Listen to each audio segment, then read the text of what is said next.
تستمعون الآن إلى برنامج معا ننهض مع فضيلة الشيخ الدكتور حسن سلمان.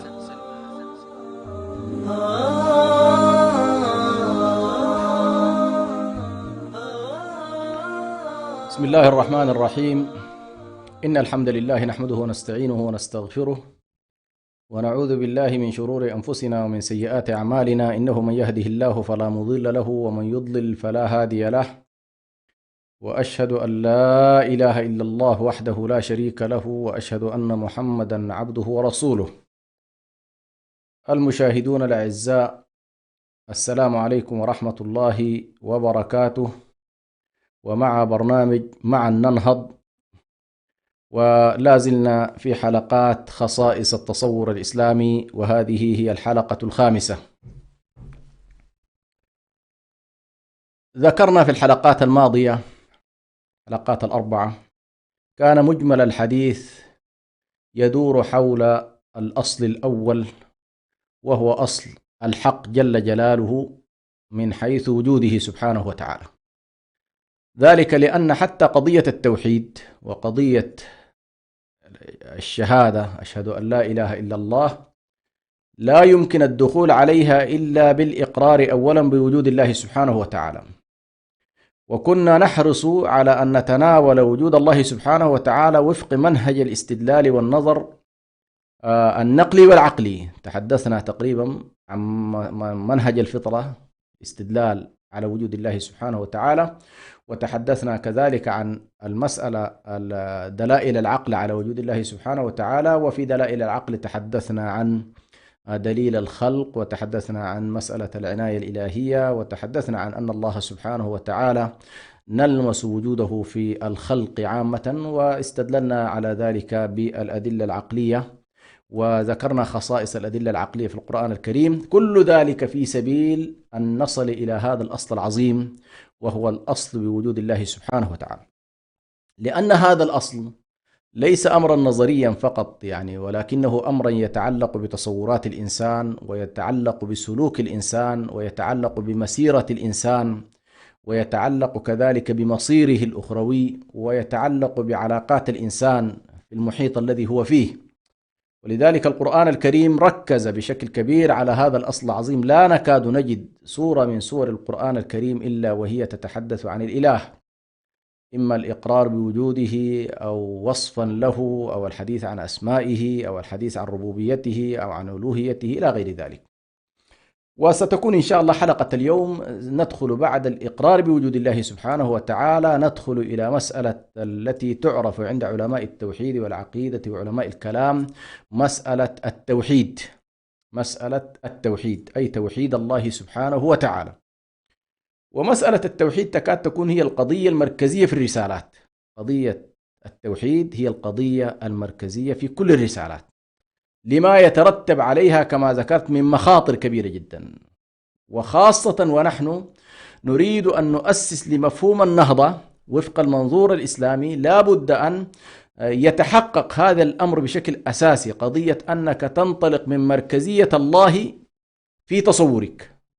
لأن أي محاولة لتنحية الإله، سواء على مستوى التصورات أو على مستوى السلوك أو على مستوى التشريع أو على مستوى الفاعلية الكونية، فإن ذلك ينعكس بطبيعة الحال على الحياة كلها، ويتعلق بطبيعة النهضة نفسها. فشتان بين نهضة تستند إلى هذا المفهوم، مفهوم توحيد الله، ونهضة لا تستند إلى هذا المفهوم، أي أنها لا تؤمن به أو لا تقر بوجوده، أو إن أقرت بوجوده فهو وجود غير ذات بال وغير ذات فاعلية، لا علاقة له بالحياة الإنسانية. وبطبيعة الحال هنا سنلاحظ الفارق الهائل جدا بين المنظومتين، بين منظومة التوحيد وبين منظومة الإنكار لوجود الله، أو الإقرار بوجوده دون الإقرار بفاعليته، ألا له الخلق والأمر، دون الإقرار بأن الله سبحانه وتعالى مؤثر في حياتنا من خلال أنه المتصرف، أنه هو الذي كما أنه هو الذي خلق، هو الذي أيضا لا زال يدبر الأمر، فهو فعال وهو مريد وهو محيي وهو مميت، إلى غير ذلك من التصورات التي كما قلت مؤثرة في حياتهم. بالنسبة لمسألة التوحيد عند علماء الكلام أو علماء التوحيد تحديدا، نلاحظ بأنهم يقسمون التوحيد بعدة اعتبارات، فمنهم من يقسمه إلى قسمين، ومنهم من يقسمه إلى ثلاث، وربما هذا الأشهر، إما 2 أو 3. وبعضهم في سبيل إبراز معلم من المعالم في إطار التوحيد الثنائي أو الثلاثي قد يبرز أيضا شيئا رابعا أو خامسا، ولكن نحن إن شاء الله سنذهب إلى التقسيم الثلاثي أو التقسيم الثنائي. يعني أشير إلى التقسيم الثنائي ولكني سأعتمد إلى التقسيم الثلاثي لما فيه من إبراز لبعض معالم التوحيد. فالقسم الأول من أقسام التوحيد هو الذي يسمى قسم المعرفة والإثبات، أي توحيد المعرفة والإثبات. القسم الثاني من أقسام التوحيد يسمى توحيد الطلب والقصد. وتوحيد المعرفة والإثبات هو نفسه الذي إن شاء الله سنأتي إليه في التقسيم الثلاثي، هو توحيد الربوبية، ولكن يدخل معه توحيد إثبات وجود الله سبحانه وتعالى. فالذي كنا نتكلم فيه في حلقاتنا السابقة يدخل تحت هذا القسم، إثبات وجود الله سبحانه وتعالى، يدخل تحت هذا الجانب.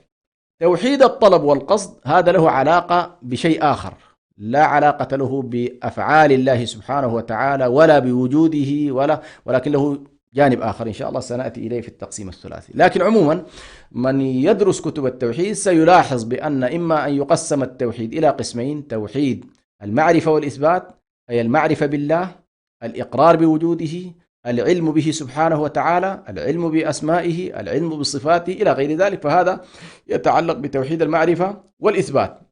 النوع الثاني هو توحيد الطلب والقصد، توحيد الطلب والقصد، وهذا يتعلق، إذا كان الأول يتعلق بأفعال الله وصفاته وأسمائه، فإن النوع الثاني توحيد الطلب والقصد يتعلق بأفعال العباد تجاه الله سبحانه وتعالى طلبا وقصدا، أفعال العباد تجاه الله سبحانه وتعالى طلبا وقصدا. ولكن نأتي إن شاء الله إلى التقسيم الثلاثي، وهو الذي سيكون معتمد عندنا في هذه الحلقة، وهو التقسيم الذي يقول بأن أقسام التوحيد 3، هي توحيد الربوبية، وتوحيد الأسماء والصفات، وتوحيد الألوهية. هذه الأقسام الثلاث: توحيد الربوبية، توحيد الأسماء والصفات، وتوحيد الألوهية. وهنا طبعا يبالغ البعض عندما يتصور بأن هذا التقسيم أو هذا التقسيم مداره الاستقراء، أي استقراء نصوص الشريعة الإسلامية كتابا وسنة. لما رأى العلماء الحديث عن الله سبحانه وتعالى وجدوا أنه يدور حول هذه المحاور الثلاث: إما أنه يدور حول ربوبية الله سبحانه وتعالى، وسنأتي إن شاء الله ماذا تعني، أو يدور حول أسمائه وصفاته جل جلاله، أو يدور حول ألوهية الله وعبادته سبحانه وتعالى. تقريبا هذه الثلاث. وهذا التقسيم بهذا الشكل مداره الاستقراء، وهو قديم جدا في كتب السلف رضوان الله عليهم. في تاريخ علماء المسلمين يكاد يكون قديم جدا، نجده مثلا من فترة الإمام الطبري عليه رحمة الله، وهو من قدام المفسرين المشهورين من أوائل الذين فسروا كتاب الله سبحانه وتعالى، وكذلك غيره من أمثال ابن بطة من الذين كتبوا في علم العقيدة وعلم التوحيد، وابن مندة، وابن عبد البر من المالكية وغيرهم. فهو إذن قديم، وليس كما يشاع عند البعض بأن هذا التقسيم ابتدعه شيخ الإسلام ابن تيمية عليه رحمة الله. هذا ليس صحيحا، ليس هذا من مبتكرات شيخ الإسلام ولا من إبداعاته ولا من تأصيلاته، ولكنه تقسيم قديم سلفي إلى حد بعيد، يعني تقسيم له عراقة وله على الأقل أقدمية قبل شيخ الإسلام ابن تيمية عليه رحمة الله. نأتي إلى مسألة باختصار شديد إلى قضية هذه الأقسام الثلاثة وتعريفاتها. القسم الأول مسألة الربوبية. ماذا نعني بتوحيد الربوبية؟ توحيد الربوبية نعني به أن الله هو رب هذا الكون، وهي من المربي، أن الله مربي. وتعني كذلك الخالقية، أن الله سبحانه وتعالى خالق هذا الكون. وتعني كذلك أن الله مدبر، أي مدبر هذا الكون. وتعني كذلك أن الله سبحانه وتعالى مالك وملك لهذا الكون. إذن الربوبية لها علاقة بالخلق، ولها علاقة بالتدبير، ولها علاقة بالملك. فمثلا في سورة الفاتحة يعني نفتتح نحن دائما هذه السورة التي نقرأها، نلاحظ في هذه الأقسام هذا القسم بهذه السورة بشكل كبير. فالله سبحانه وتعالى مثلا في بداية السورة يقول الحمد لله رب العالمين، الحمد لله رب العالمين، وهو ربهم وهو مربيهم وهو مدبر أمورهم ومصرف أحوالهم. فإذا الرب هو المدبر وهو السيد وهو الخالق وهو المحيي وهو المميت إلى غير ذلك من الأوصاف. فهذا الجانب اللي هو القسم الأول فهو عبارة عن صفة الخالق، صفة الخالقية والفاعلية والتأثير المطلق على مخلوقاته بشرا وحجرا وكونا، يعني كل ما في الكون من كائنات عالم الأشياء وعالم الحيوان وعالم النبات وعوالم الملائكة والإنسان كلها تقريبا الله ربها. فهذه عوالم، العوالم العليا والعوالم السفلى كلها تسمى عوالم، ما علمنا منها وما لم نعلم فالله ربها، أي أن الله سبحانه وتعالى هو الرب، بمعنى هو الخالق، هو المدبر، هو الملك جل جلاله. وهنا نلاحظ سورة الفاتحة فيها هذا الجانب، الحمد لله رب العالمين، ثم قال الرحمن الرحيم، وهذا ستأتينا إن شاء الله في توحيد الأسماء والصفات، مالك يوم الدين أو ملك يوم الدين. فهنا أثبت الله سبحانه وتعالى لنفسه صفة الملك والمالكية، أي أن الله سبحانه وتعالى مالك يوم الدين، وله الملك في الدنيا والآخرة. يعني ملك الله سبحانه وتعالى ليس ملكا مقتصرا على الآخرة فقط والدنيا لغيره، لا، الله سبحانه وتعالى له الخلق وله الأمر، فله الأمر سبحانه وتعالى، وبهذا الأمر فهو ملك، لأن الملك من طبيعته اقتضاء الأوامر، أي إصدارها وتقنينها وتشريعها، فالله له الأمر كما له الخلق. وهذا سبحان الله نجده في كثير من آيات الله سبحانه وتعالى عندما يقول، يعني عندما يتحدث القرآن الكريم عن ربوبية الله سبحانه وتعالى، ويتكلم عن رب العالمين، ويتكلم كذلك عن أن الله سبحانه وتعالى يدبر الأمر من السماء إلى الأرض. الله عز وجل هو مدبر الأمور، ويدبر لك الأمر خفية حتى أنت لا تعرف كيف يدبر الله أمرك، ويدبره لك بلطفه وبحكمته وبما يصلحك. فأنت عندما تقر بأن الله ربك، فهذا يعني أنك أقررت بأن الله خالقك، وأن الله أوجدك، وأن الله أعدك وهيأك في هذا الوجود، وأن الله هو الذي يمدك بعد أن أعدك وأوجدك. وبالتالي نواحي الإيجاد وطرائق الإمداد وطرائق الإعداد وأحوال الإمداد كل ذلك يدخل تحت مفهوم الربوبية. الله سبحانه وتعالى تحت مفهوم الربوبية هو الرزاق، تحت مفهوم الربوبية هو المحيي، تحت مفهوم الربوبية هو الخالق، تحت مفهوم الربوبية هو الذي يحيي ويميت، وهو الذي ينزل الغيث، إذا غير ذلك مما يمكن أن يندرج تحت هذا الوصف أو هذا التوحيد.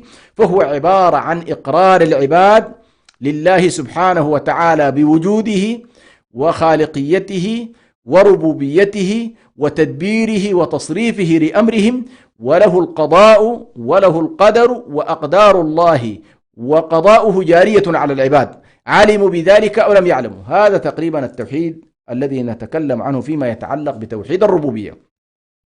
وهنا نلاحظ أن الله سبحانه وتعالى في كثير من الآيات تجد هذا المعنى. نجد الآن أقصر سورة مثلا، أقصر سورة نجد فيها هذا الجانب، سورة الناس التي ختم الله بها، وسورة الفاتحة التي ابتدأ بها المصحف.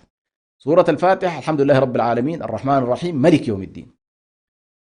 سورة الناس قل أعوذ برب الناس ملك الناس إله الناس.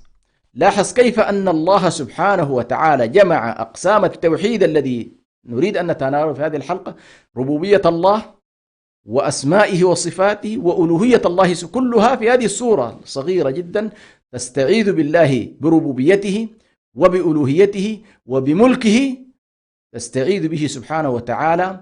قل أعوذ برب الناس ملك الناس إله الناس الذي يوسوس في صدور الناس من الجنة والناس.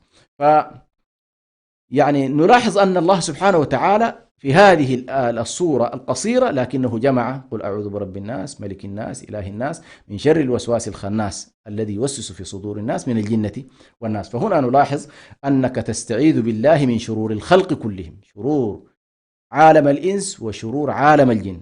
هذه عوالم لها شرورها. ولا نلاحظ لابد أن ننبه بأن هذا النوع أو هذا القسم من التوحيد لم يكن هو مشكلة الرسل مع من أرسلوا إليهم. لم تكن هذه هي المشكلة، يعني لم يكن الرسل يعانون من إقرار شعوبهم بوجود الله، ولم يكونوا يعانون من إقرارهم بربوبية الله، ولم يكونوا يعانون من أن الله هو المتصرف في هذا الوجود. هذا كانوا يقرون به، كما قال الله سبحانه وتعالى: ولئن سألتهم من خلق السماوات والأرض وسخر الشمس والقمر ليقولن الله. هذه كانت عادي، يقول الله سبحانه: من الذي يسخر السماوات؟ من الذي ينزل الغيث؟ من الذي يجري البحار فلق البحار؟ ومن الذي شق البحار؟ من الذي ينزل الغيث؟ يقولون كل ذلك يقولون الله. ولئن سألتهم من خلق السماوات والأرض ليقولون الله. لم تكن هنالك مشكلة. فالإقرار بربوبية الله سبحانه وتعالى لم تكن كما هي عليه الآن، كما هو الآن حال الملاحدة الذين ربما ملأوا ساحات واسعة جدا تحت ذريعة العلم والاستناد إلى العلوم الحديثة والمعاصرة لمحاولة القفز على هذا الأمر الفطري، وهو أن الله سبحانه وتعالى هو الرب وهو الموجود جل جلاله. فهذا هو القسم الأول، وهو توحيد الله سبحانه وتعالى في ربوبيته، توحيد الله في ربوبيته. وهنا يدخل كما قلت كل قضايا الخلق والتدبير والأمر والملك والإحياء والإماتة والأرزاق إلى غير ذلك، كل ذلك يقر به الإنسان ويرجوه من الله سبحانه وتعالى. النوع الثاني وهو تقريبا فرع عن هذه الربوبية، هذا الرب الذي هو متصف بهذه الصفات وله كل هذه الكمالات في الخلق والتدبير والإحياء والإماتة والإعداد والإمداد وإلى غير ذلك، وهو الله سبحانه وتعالى له الفاعلية المطلقة، له الإرادة المطلقة، له العلم المطلق. كل هذا الإله بهذه الربوبية التي تحدثنا عنها يحمل أسماء ويحمل صفات. فالربوبية إقرار بذاته، إقرار بذات الله سبحانه وتعالى، والأسماء والصفات هي عبارة عن هذه الذات الإلهية، الذات الإلهية لها أسماء ولها صفات. وهذه بطبيعة الحال مسألة عقلية أيضا، وهو أن كل ذات موجودة لابد لها الصفات معينة ولابد لها من أسماء معينة. وهنا نلاحظ أن القسم الثاني وهو تقريبا يلي قسم الربوبية، هذا القسم قسم الأسماء والصفات تحكمنا فيه أولا جملة من القواعد، ولكن هو أولا يندرج تحت قوله سبحانه وتعالى: ولله الأسماء الحسنى فادعوه بها، ولله الأسماء الحسنى فادعوه بها. وهنا نلاحظ أن كمال اقتران الأسماء الحسنى ببعضها، يعني الأسماء الحسنى التي الله سبحانه وتعالى قال: ولله الأسماء الحسنى فادعوه بها، هنا سنلاحظ تحكمنا فيها كما قلت جملة من القواعد الهامة، قواعد تحكم الأسماء وقواعد تحكم الصفات. وهذه أنا الآن لا أريد حقيقة أن أتوسع فيها، فهو مجال واسع جدا اللي هو قواعد الأسماء وقواعد الصفات، وربما هو محل إشكال واستشكال عند كثير ربما من فرق المسلمين وطوائفهم. قد لا تكون هنالك مشكلة في توحيد الربوبية، ولم تكن هنالك مشكلة في توحيد العبادة عند على الأقل قطاعات العلماء، ولكن قد تكون هنالك مشكلة كبيرة فيما يتعلق بالأسماء والصفات. ولكن نحن إن شاء الله من باب الضبط لهذا الموضوع، وحتى لا يتحول أيضا ساحة للمناكفات والإشكالات، لا بد أن نقعد فيه بعض القواعد الهامة. أولا في موضوع الأسماء، أسماء الله سبحانه وتعالى، إننا نقول بأن أسماء الله سبحانه وتعالى كلها نأخذها من كتابه وسنة النبي صلى الله عليه وسلم. يعني موضوع الأسماء ليس مسألة عقلية، يعني لا مجال للعقل فيها. يعني العقل قد يثبت أن هذا الذي خلق هذا الخلق حي، وأن هذا الخلق الذي الخلق هو عليم، وأنه خبير، وأنه حكيم، وأن قدرته بالغة، وأن خبرته لا حدود لها، إلى غير ذلك مما يدركه العقل بنظره إلى هذا الكون الفسيح. ولكن أن يسمي أسماء لهذا الإله ولهذا الرب فإن هذه مسألة ليست عقلية، فإنك لا تسمي الله إلا بما سمى به نفسه. فننظر مثلا مسألة إثبات كافة أسماء الله سبحانه وتعالى وصفاته الواردة في كتاب الله وسنة نبيه صلى الله عليه وسلم من غير تغيير، لا نغير فيها ولا نبدل فيها ولا ساحة ولا مجال فيها للتشبيه والتعطيل. وأي قول في أسماء الله وصفاته بمجرد العقل فهو قول على الله بلا علم. ووصف لله بما لم يصف به نفسه، وتسمية لله بما لم يسمي به نفسه، وهذا يعتبر من أكبر الكبائر. قل إنما حرم ربي الفواحش ما ظهر منها وما بطن قل إنما حرم ربي الفواحش ما ظهر منها وما بطن والإثم والبغي بغير الحق وأن تشركوا بالله ما لم ينزل به سلطانا وأن تقولوا على الله ما لا تعلمون. إذن رتب الله سبحانه وتعالى هذه الكبائر والمحرمات من الأصغر إلى الأكبر: الفواحش، ثم الإثم والبغي، ثم الإشراك بالله، وأعظم من الإشراك بالله هو القول على الله بلا علم. فالقول على الله بلا علم يدخل فيه التصور الخاطئ لطبيعة وجود الله، والتصور الخاطئ لربوبية الله سبحانه وتعالى، والتصور الخاطئ لأسمائه وصفاته. فمثلا الذين يقولون بأن الله ثالث ثلاثة، أو يتصورون هذه الأقانيم الثلاث، يتصورون أن الله ثلاثة في واحد، هذه الصورة التي تصوروها هو قول على الله بلا علم. والتسميات أيضا التي يسميها كثير من الناس للإله دون أن يكون لهم من الله برهان، كل ذلك يدخل تحت قوله وأن تقولوا على الله ما لا تعلمون. إذن هذا إشراك بالله وزيادة. يعني الذين مثلا عبدوا عيسى عليه السلام، هذا حالهم لو كان تصورهم للإله صحيحا ولكنهم عبدوا غيره، هذا إشراك. ولكن التصور الخاطئ للإله هذا أكبر من الإشراك بالله سبحانه وتعالى. ولذلك غالبا النصارى جمعوا الشرك بالله والقول على الله بغير علم، جمعوا أمرين عظيمين، ولذلك قضيتهم كبيرة. المسألة الثانية، إذا المسألة الأولى هي إثبات كافة الأسماء الواردة في كتاب الله، أي اسم وجدناه في كتاب الله سبحانه وتعالى نثبته لله عز وجل. فالله وجدنا من أسمائه الرحمن، الرحيم، الملك، القدوس، السلام، المؤمن، المهيمن، إلى غير ذلك، كما جاء ذلك في قوله سبحانه وتعالى: هو الله الذي لا إله إلا هو. وهذا النوع طبعا من أقسام التوحيد اللي هو قسم الأسماء والصفات، نجده في كل القرآن الكريم. لا يكاد القرآن أو سورة من سور القرآن تخلو من اسم الله سبحانه وتعالى، ولكنه بعض السور ربما تطول فيها ذكر الأسماء والصفات، ولكن ما من آية إلا وتجدها مثلا مختومة بغفور رحيم، عزيز حكيم، شديد العقاب، إلى غير ذلك. فإما أنها تختم باسم لله أو صفة لله سبحانه وتعالى. فإذا أسماء الله وصفاته هي مبثوثة في القرآن الكريم بشكل كبير جدا. ولكن نلاحظ مثلا أواخر سورة الحشر فيها هذا النوع، أوائل سورة آل عمران فيها هذا النوع من التوحيد، سورة الحديد فيها هذا النوع من التوحيد، على كل فيها تقريبا. فمثلا سورة الحشر الله سبحانه وتعالى يقول: هو الله الذي لا إله إلا هو عالم الغيب والشهادة هو الرحمن الرحيم، هو الرحمن الرحيم. ثم ذكر بعد ذلك الله سبحانه وتعالى من أسمائه يعني جملة من الأسماء ختم بها سورة الحشر. كل ذلك نثبت لله سبحانه وتعالى كل اسم ورد في كتابه، ونعمله على ظاهره، نثبت الاسم على ما هو عليه. نخرج إن شاء الله فاصل ونعود إليكم بعد قليل، فلا تذهبوا بعيدا.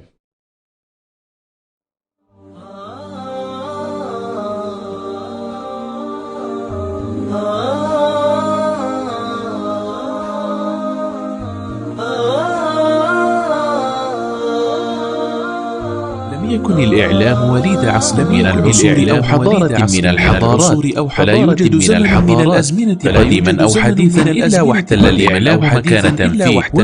انطلق راديو سلام مستخدما جميع الوسائل المتاحة على الأقمار الصناعية ومنصات البث على الإنترنت ومنصات البث على الإنترنت ليصل إلى جمهوره، ليكون وسيلة إعلامية مسموعة متخصصة في الشأن باللغتين العربية والتجرينية على مدار الساعة.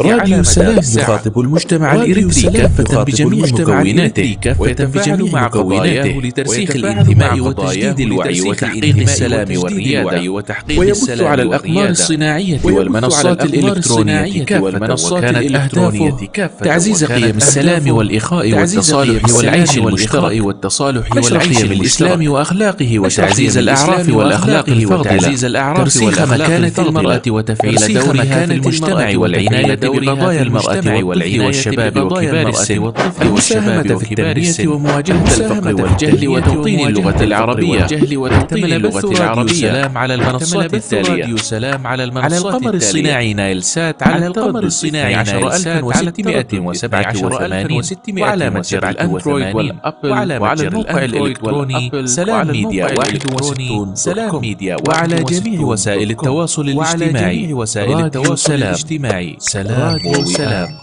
سلام ووئام.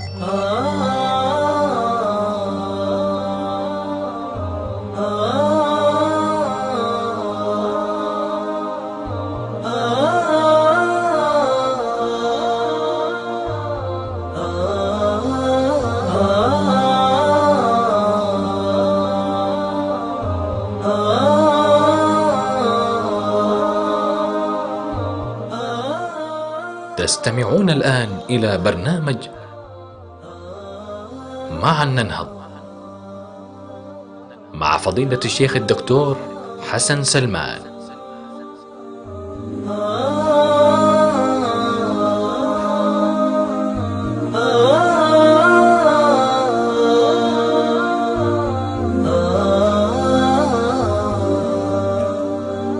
بسم الله الرحمن الرحيم، الحمد لله والصلاة والسلام على رسول الله الأمين. نواصل إن شاء الله فيما كنا نتحدث فيه من توحيد الله سبحانه وتعالى في أسمائه وصفاته، وذكرنا القاعدة الأولى في أسماء الله في توحيد الأسماء والصفات فيما يتعلق بقاعدة الأسماء، أن أسماء الله سبحانه وتعالى توقيفية، فلا تطلق على الله اسما إلا إذا كان ورد في كتاب الله أو سنة النبي صلى الله عليه وسلم هذا الاسم.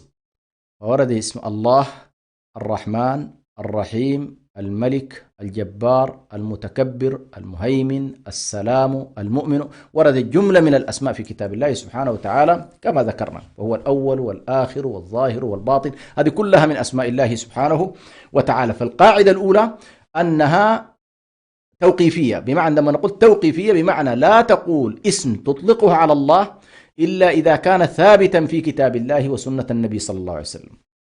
ثم القاعدة الثانية في الأسماء أنها كلها حسنى، أسماء الله كلها أي غاية في الحسن ومنتهى، يعني تبلغ في كمالها وجمالها وجلالها وعظمتها منتهى الحسن، فليس فيها ما يستقبح. فأسماء الله كلها حسنى، ولله الأسماء الحسنى. القاعدة الثالثة أن أسماء الله سبحانه وتعالى ليس كما يتصور البعض بأنها محصورة في 99، ليس صحيح.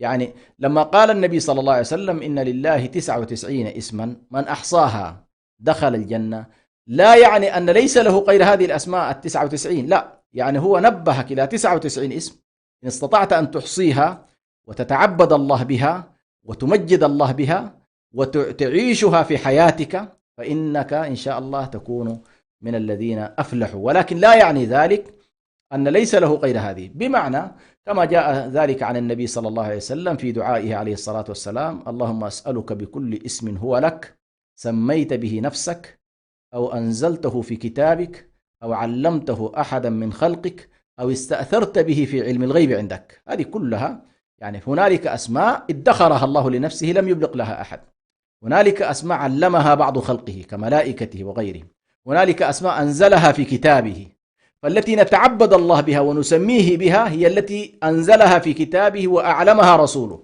لكن لا يعني أنه ليس له غير هذه، لا، فالله له من الأسماء ما لا نستطيع أن نحصيها، نحن لا نستطيع، لكن أعلمنا الرسول عليه الصلاة والسلام بأن هنالك 99 اسم من أحصاها دخل الجنة. والإحصاء هنا ليس أنه عرف أعدادها وعرف معاني فقط، لا، هنالك أن يعيش هذه المعاني ويتعبد الله سبحانه وتعالى بها.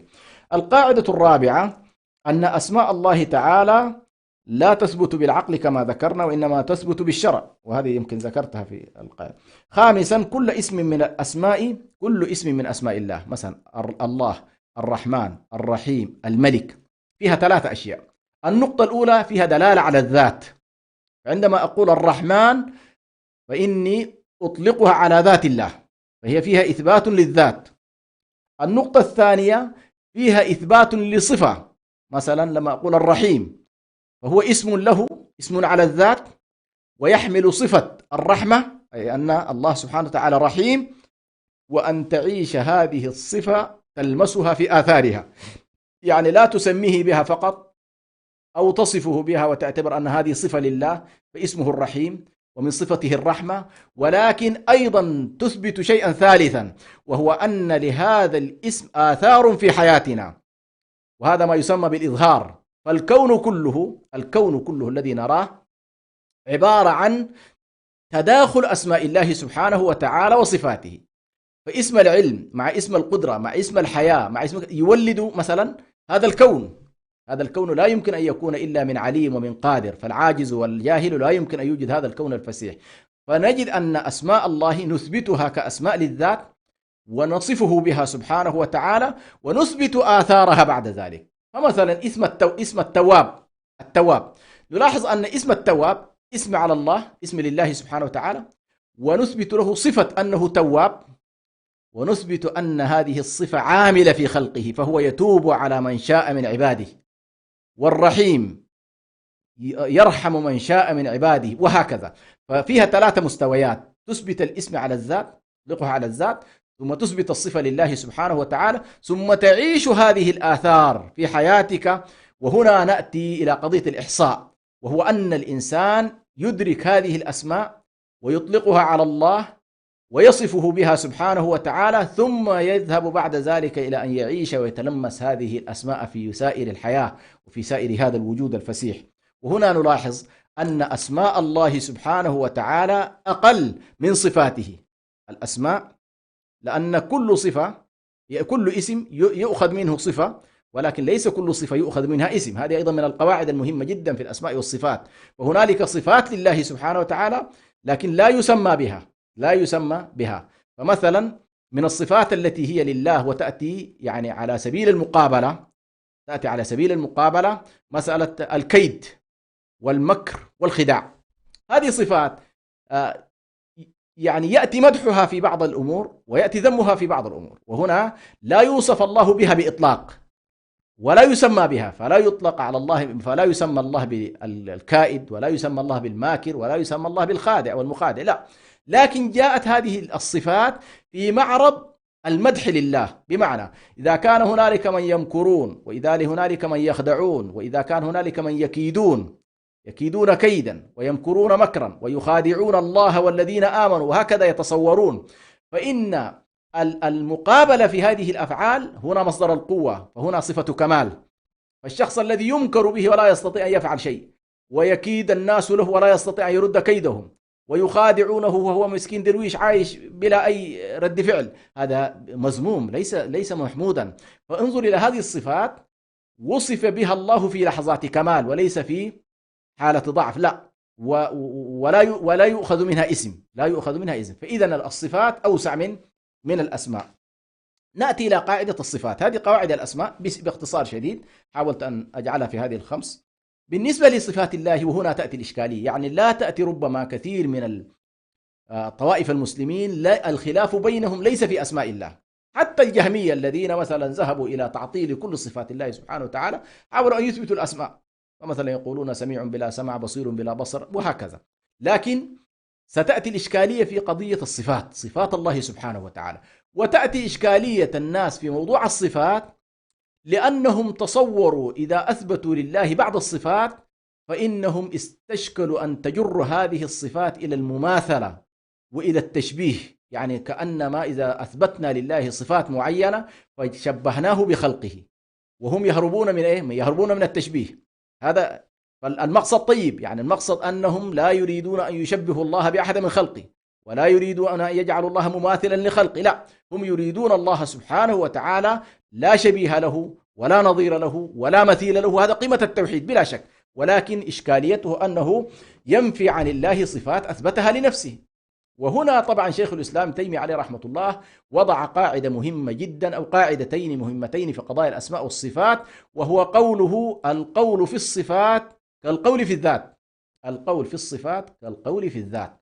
فذات الله سبحانه وتعالى ليس كمثله شيء، لا في وجوده ولا في حياته ولا في علمه ولا في أزليته ولا في إلى كل القضايا التي يمكن أن تصف بها الذات الإلهية فهنا يقول القول في الذات كالقول في الصفات، نفس الشيء الذي تقوله في الذات قوله في الصفات، قوله في الصفات. ليس كمثله شيء في ذاته، أيضا ليس كمثله شيء في صفاته، ليس كمثله شيء في أسمائه، لأن أسماؤه منتهى الحسنى وصفاته منتهى العلا، له الأسماء الحسنى والصفات العلا، صفات العليا، فصفاته أعلى الصفات ومنتهى الكمال ومنتهى الجمال، فليس كمثله شيء. وبالتالي يجب أن لا تقلق وأنت تثبت أي صفة لله سبحانه وتعالى وردت في كتابه وسنة النبي صلى الله عليه وسلم، تعامل معها بقاعدة القول في الذات كالقول في الصفات. هذه واحدة.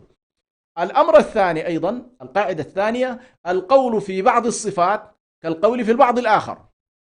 بمعنى من صفات الله سبحانه وتعالى مثلا أنه سميع وأنه بصير، هذه من صفاته.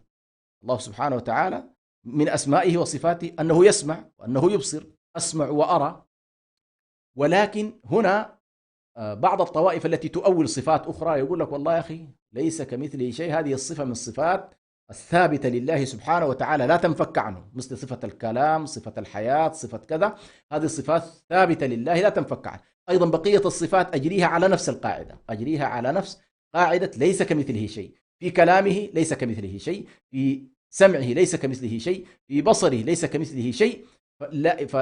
فإثبات الصفات التي أثبتها لا تحاولك تخرج عن نفس القاعدة في بقية الصفات، فكل الصفات الأخرى أثبتها لله، ولكن على قاعدة ليس كمثله شيء وهو السميع البصير. انظر كيف أن الله أعمل القاعدة، قاعدة الإثبات هو السميع البصير، قاعدة النفي ليس كمثله شيء. فإذا نحن إن شاء الله هذه مسألة مهمة جدا في موضوع الصفات، وهو أن الله سبحانه وتعالى نتعامل معه في الصفة، والصفات واسعة، فكل اسم لله نخرج منه صفة، ولكن الصفات أوسع لأنها متعلقة بأفعال الله، وأفعال الله كثيرة ولا حدود لها. هنا صفات الله كلها عليا، وهي صفات كمال ومدح كالحياة والعلم والقدرة والسمع والبصر، ولله الأسماء الحسنى، ولله المثل الأعلى، ولله المثل الأعلى. ومنتفي عنه كل صفات النقص جل جلاله، فصفات النقص ممتنعة عن الله سبحانه وتعالى، مثل صفة العدم، صفة الجهل، صفة العجز، صفة الكسل، صفة النوم، هذه كلها صفات منفية عن الله سبحانه وتعالى. وهنا مسألة مهمة جدا أيضا في موضوع الصفات، وهو أن الصفات السلبية تنفى إجمالا، والصفات الثبوتية تثبت تفصيلا، وهذه قاعدة أيضا من القواعد المهمة. فأنت مثلا عندما تقول ليس كمثله شيء، نفيت كل الصفات التي لا تليق بالله، لا يلزمك التفصيل في ذلك، إجمالا ليس كمثله شيء. فالله منفي عنه سبحانه وتعالى كل الصفات المذمومة في الإله، يعني التي لا يتصور أن الإله يكون متصف بها. أيضا من الأشياء المهمة جدا أن الصفات نوعان، يعني في موضوع الصفات، صفات الله سبحانه وتعالى نوعان. هنالك صفات ثبوتية أي ثابتة لله سبحانه وتعالى أزلا، مثل صفة الحياة، صفة البقاء، صفة أنه الأول، صفة أنه الآخر، هذه الصفات كلها تقريبا وأسماء لله سبحانه وتعالى ثابتة، مثل صفة الحياة إلى غير ذلك. فهي صفات، هذه الصفات ثبوتية، يسموها الصفات الثبوتية المتعلقة بالله سبحانه وتعالى أزلا، مرتبطة به سبحانه وتعالى. هنالك صفات أيضا سلبية منفية عنه، فكل الصفات التي لا تليق بالله جل جلاله وهنا ننفيها عن الله عز وجل سبحانه وتعالى عما يصفون. وأيضا الصفات الثبوتية، الصفات التي نثبتها لله سبحانه وتعالى وهي ثابتة له، فنلاحظ أنها صفات ذاتية متعلقة به وصفات فعلية. الصفات الذاتية متعلقة بالذات لا تنفك عنه، السمع، البصر، الكلام، الحياة، هذه الصفات تسمى الصفات الذاتية. الصفات الفعلية هي متعلقة بأفعال الله سبحانه وتعالى ومرتبطة بمشيئته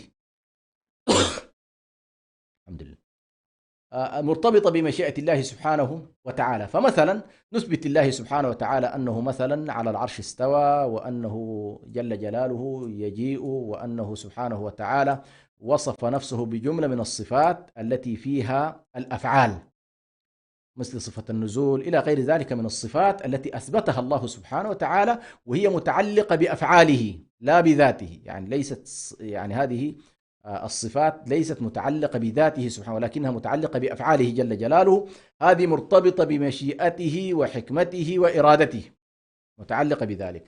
هنالك أيضا صفات بعضهم يضيف إلى هذا النوع من الصفات أيضا الصفات الخبرية، فالله سبحانه وتعالى يخبر عن نفسه ببعض الصفات، أن يخبر سبحانه وتعالى بأنه كما جاء في قوله كل من عليها فان ويبقى وجه ربك ذو الجلال والإكرام، فيثبت أهل السنة والجماعة صفة الوجه لله، ولكنه على طريقة تليق به سبحانه وتعالى، ويثبتون له مثلا اليد على طريقة تليق به سبحانه وتعالى، وهكذا. فهذه كلها تقريبا موضوع الصفات، إما أنها صفات ذاتية، وإما أنها صفات أفعال، وإما أنها صفات خبرية أخبر الله سبحانه وتعالى بها، وكلها تقريبا هذه الصفات صفات حقيقية. ولكن مهم جدا أن نثبت الصفة ونثبت هذه الصفات كما نثبت كثير من الصفات التي لا إشكال عليها، ولكننا نقول نثبت ذلك بلا تكييف، أي لا نستطيع أن نكيفها. فالإمام مالك عندما جاءه رجل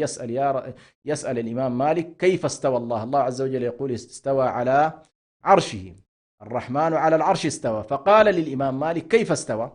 فقال له الإمام مالك الاستواء معلوم والكيف مجهول والإيمان به واجب.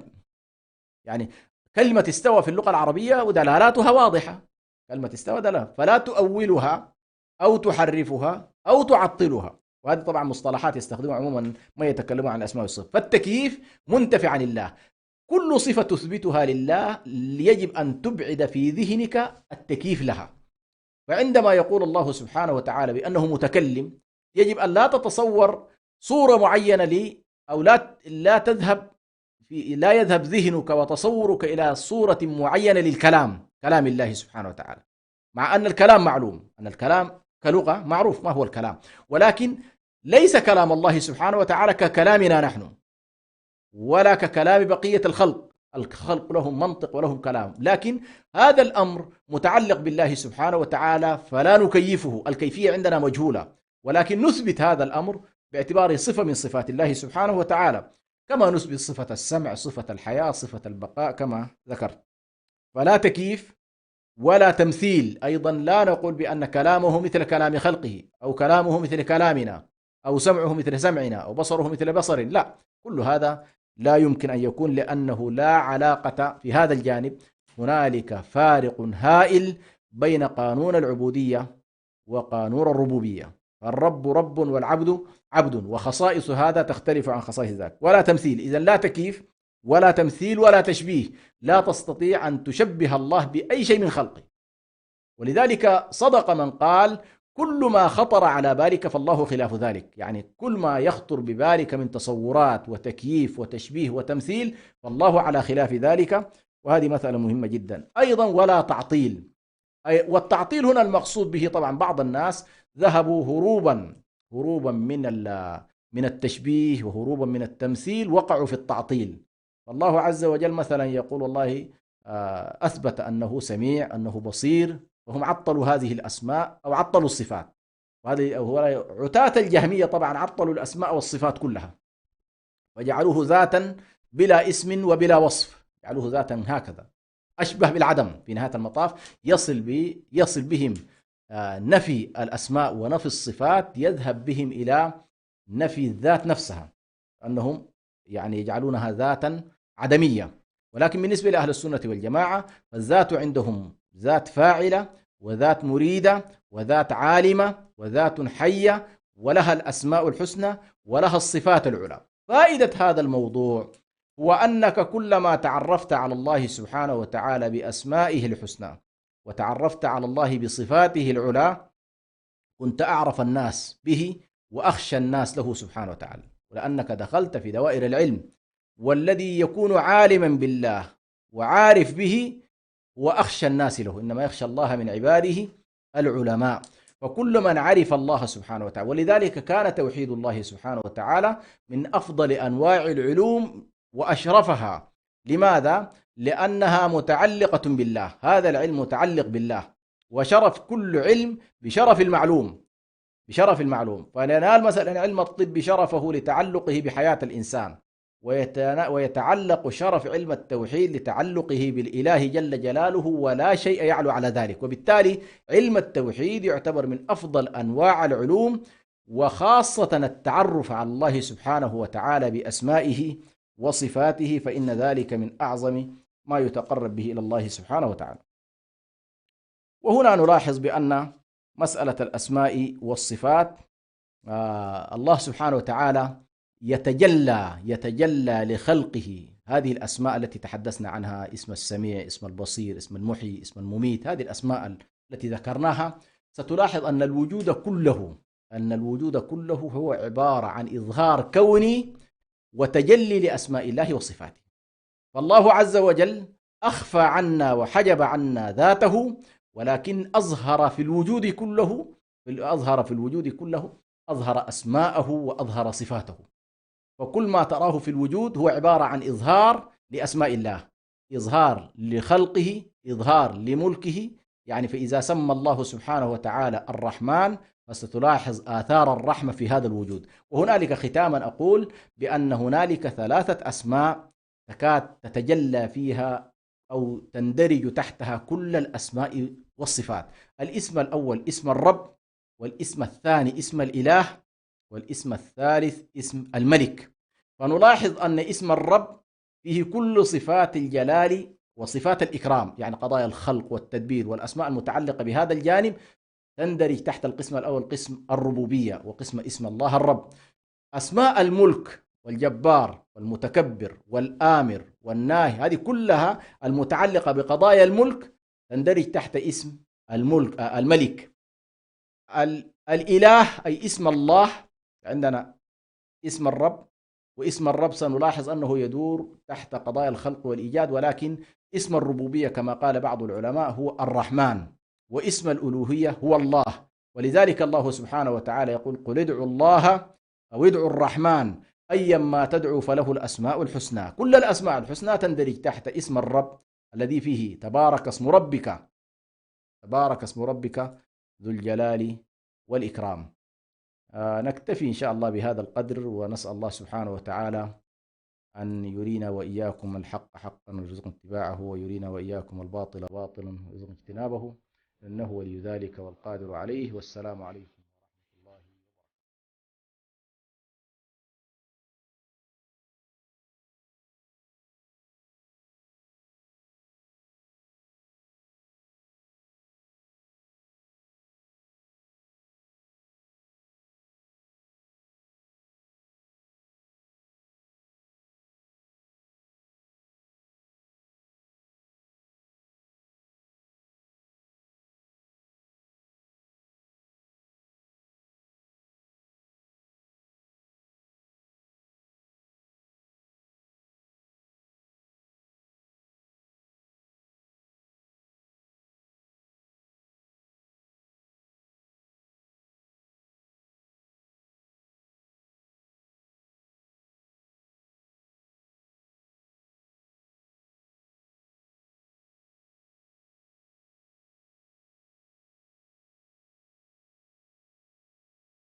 ونستعين كي